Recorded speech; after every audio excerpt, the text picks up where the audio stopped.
Hello, मी Prajakta Phisrekar, oral care dental clinic, bringing smile to your life at Wakad.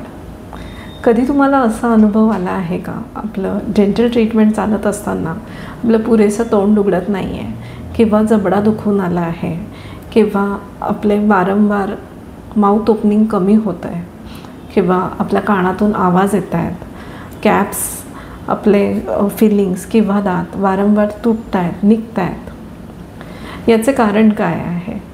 याचे कारण आपला जॉईंट असतो.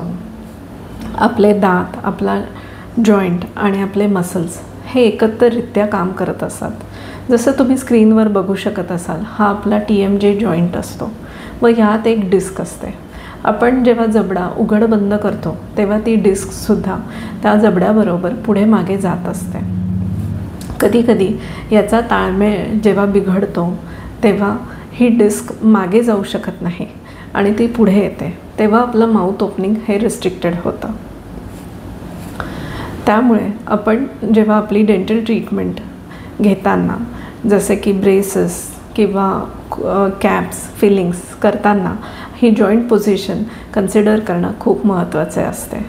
नेक्स्ट टाईम तुम्ही जेव्हा तुमची डेंटल ट्रीटमेंट करत असाल तेव्हा याचा विचार नक्की करा. थँक्यू.